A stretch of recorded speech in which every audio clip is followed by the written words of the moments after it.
Hey everyone, it's Julian, and we just got an announcement that the Shadowverse draft format Take-Two will be releasing in a couple days here, August 4th, and I kind of wanted to run down how Take-Two worked in the first game and a couple of changes that we know about for Take-Two in Worlds Beyond. I never got too deep into Take-Two in the original game. It was a little too random for me, but it was played in some competitive tournaments in Japan. I'm going to show you actually an example of how the Take-Two process will work from the original game in the World Championships of 2019, because there was a couple of rounds where you had to play Take-Two. So kind of interesting. But I'm going to give you kind of a rundown of how it works, and then some of the changes coming into Worlds Beyond. And Take-Two is definitely something I want to spend a lot of time on this channel. I never got into it in the first game, like I said, but this new game, there's a lot of changes that I really like the idea of, and we'll talk about that as we go. But this is sort of the graphic, right, for Take-Two coming soon. We're going to get it August 4th, and of course, Take-Two is, the name means that you basically pick two cards at once when you pick a card. So, like something like Hearthstone Arena, right, where you just go pick one card at a time, right? This game, you pick a pair of cards. So there's sort of a balance you have to take where you want the highest quality deck and not necessarily picking just the best cards every time, right? Because there's going to be some times where you get like, wow, this is, okay, in our, current game, right? Oh, Orcus, wow, okay, that's pretty good. And then some just awful card, right? Some just terrible, really bad card next to her, and it's like, oh, what do I do? Or the other side of the round has like two pretty okay cards, so it's kind of strategic in that way, but there is a lot of randomness. It is like the draft format. One thing I do want to see, I think will be really important, is we've seen how much they limit the Grand Prix and making just gold and packs and stuff for the Grand Prix.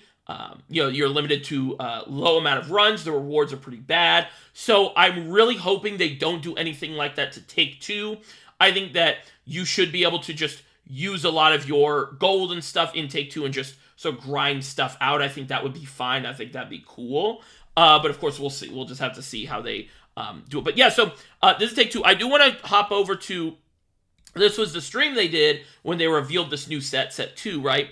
And they showed some changes. So originally when you'd go into Take-Two on the first game, I was going to bring up the first game to show you, but it was not working. So I apologize, but I'll try to explain how it works. So you'd go into Take-Two, you'd use a ticket, or it used to be 150 gold, so it's a pack and a half, basically. So it'll probably be 750 in Worlds Beyond.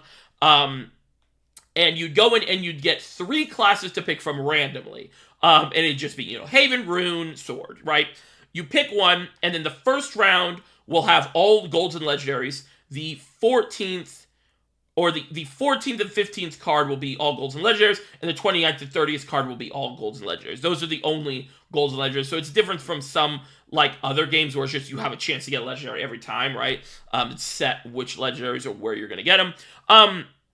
So one of the changes they've made, which I really, really like, is that now you just get to choose which class you want to play immediately out of all of the classes in the game, right? And they'll show you the first pair you get, right? So there was some confusion. These are not like always going to be the pairs, right? Like you're not always going to get Amataz and Rose Queen when you pick Forest, but they will show you the first pair that you'll start your deck with, which I really like. I think that removes a lot of the negative randomness, because obviously, like, draft format, you want some randomness and stuff, right? And you want to be able to use some of those lower rarity, good cards, right?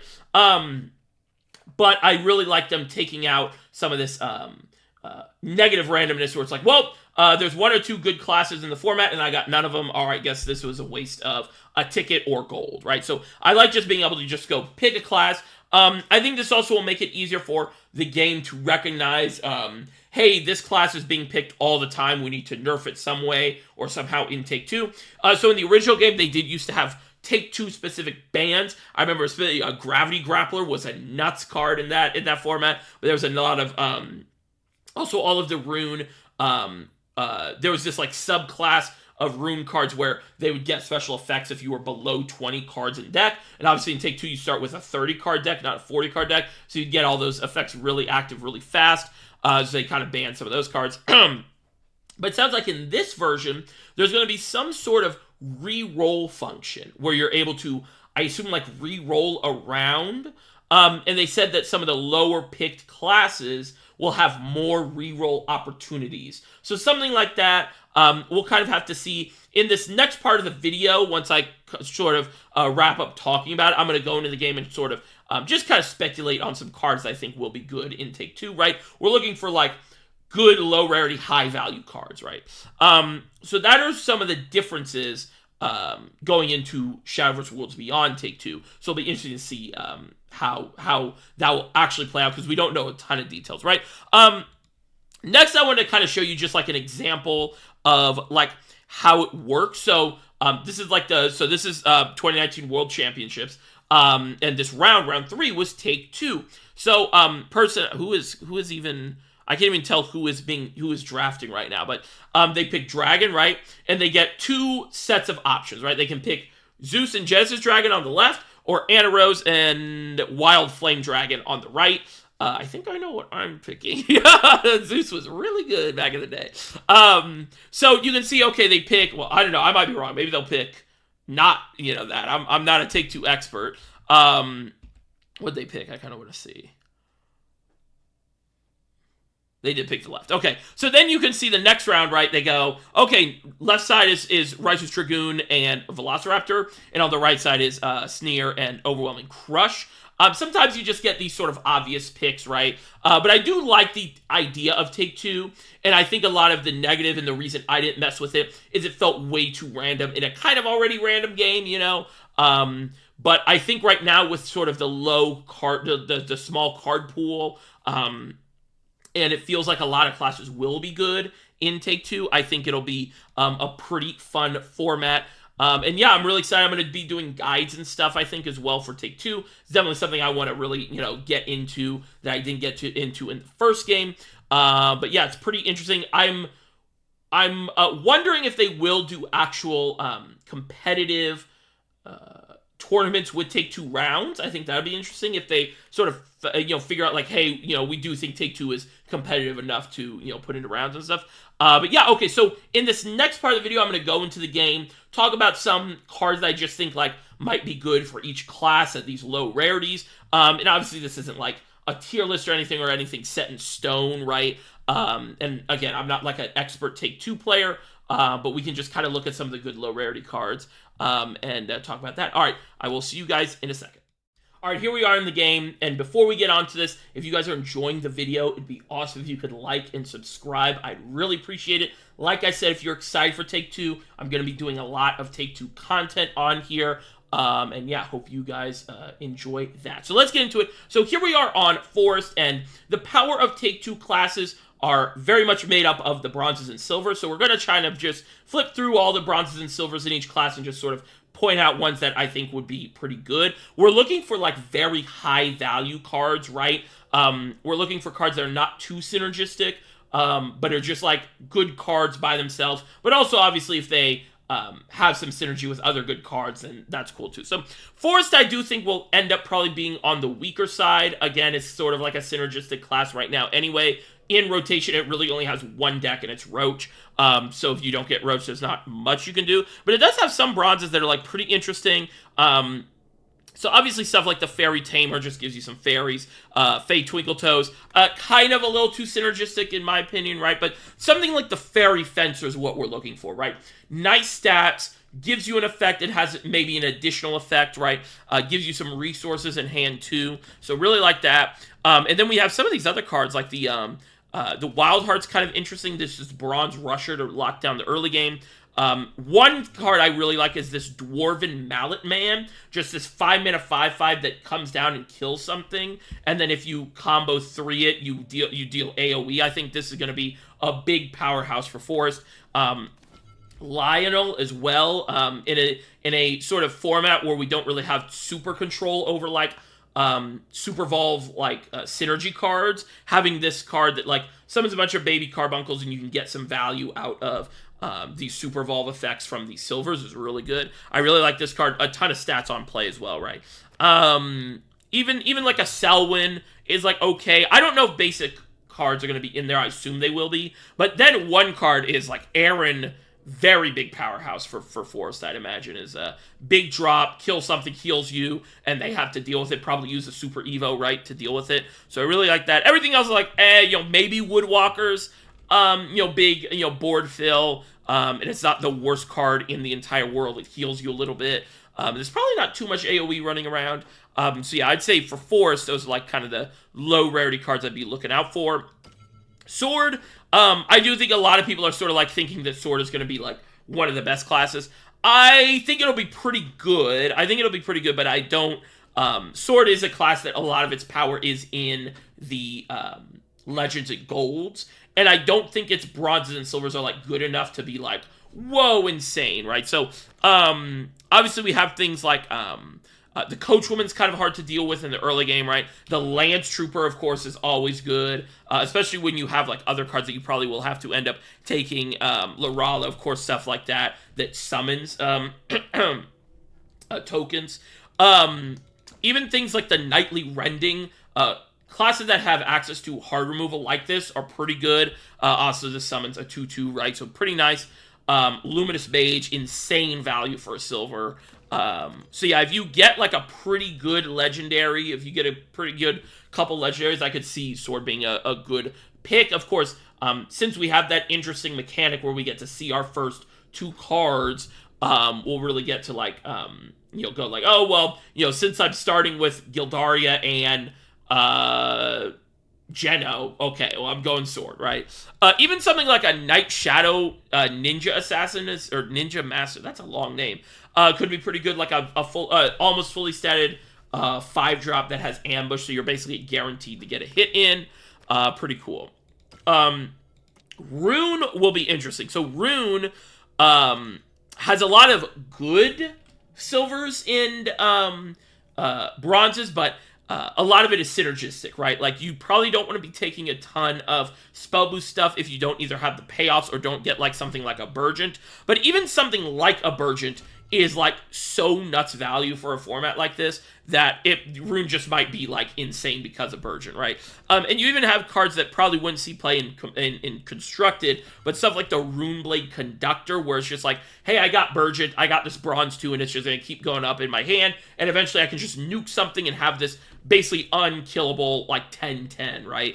So I really like that, but I do think you're going to be more focused on some of these Earthright sort of synergies, right? There's a lot of just good Earthright cards. Melvy's like an insane 2-drop that's like draws you and stuff like that, right? So I think Rune will be interesting to see. It's if you hit like a bunch of Blaze Destroyers, a bunch of Williams, Burgent, and then Runeblade Conductor, then you're kind of balling. But other than that, it's like, we'll have to see. If you hit a Kuan in the legendary slot too, maybe. They also do have access to a hard removal, a low rarity hard removal, which I think will be kind of key. So yeah. Then we have Dragon. Dragon has actually a couple good low rarity stuff. They have the Warrior of the Deep, insane finisher, right? 6 damage on a 6/6. They even have things that like summon more stuff. So like this Silver Cloud Dragon Rider, I really like. The Vastwing Dragon is going to be really hard to deal with in this format. And then, some Storm options and like the Sword Snout Trencher. The Merman is really good. Another class that has access to hard removal. Other than that, it's like, the Draconic Berserker is fine. I think the issue with Dragon will always be like, you don't have all your ramp stuff. You're not guaranteed to get all your rampant stuff. So, it might be, pretty difficult. And there are just some, like, pretty bad cards in here. But, Dragon will be an interesting pick. Abyss is pretty, another one of those classes that's sort of half and half with, like, a lot of these, like, sort of control mid-range cards and a lot of these aggro cards. I think Abyss might be one of the weakest classes for this format, just because of, like, there's a lot of bad bronzes and silvers, like Vlad, Mistress of the Fang, Errol, Amorous Necromancer, Night Fiend. Like, there's just a lot of bad low rarity cards that you might be stuck with because you have to pick, like if you get, 2 good cards, you got to pick, one of them. If you get, one side has a really good card and a really bad card, and the other one has like 2 mediocre cards. The mediocre cards in this class are going to be really bad, right? Is sort of what I'm saying. So then, Haven, kind of interesting. Another class where it's just like too much synergistic stuff, not enough good, just high value cards in this low rarity. What's the best? Like, what is the best low rarity card? Like, honestly, it's probably Serene Sanctuary. Dark Haven is going to be good because you can get, like, value over time. And then something like a Sarissa, maybe. A Mave would be pretty good, or even a Sacred Griffin. But obviously, you have to get some good amulets with it.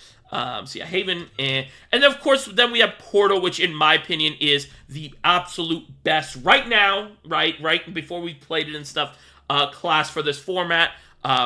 Almost every bronze and silver is, like, insane. There's really not any bad low rarity options here. So, like, obviously we have, like, the Elise. And then another thing is all of the artifact stuff gives you resources in your hand that you can use for later for either the mech or other things, right? So I just think, like, artifacts plays really well into this type of format where you're kind of limited on resources and stuff. You can kind of, like, guarantee certain turns, right, where you go, okay, here's a bunch of artifact generators. Okay, I can still do AoE on 5 or whatever, right? So Elise, of course, one of the best 1-drops in the game. You just have the best 2-drops in the entire, you have Puppet Lancer, Ironheart, Lovestruck Puppeteer. Veer is also another card that's, like, pretty interesting in this format if you get enough puppet stuff. And then Puppet Theater, and then all of the 3-drops are pretty good. Kitty Cannoneer, Medical Grade Assassin, Puppet Shield. Rukina is a card that I really like in this format.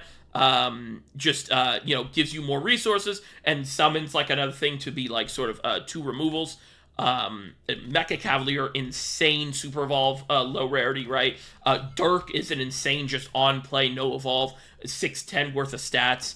And then the other, Noah, of course, right? But another card that I think is insane is the Engine Blade Maven.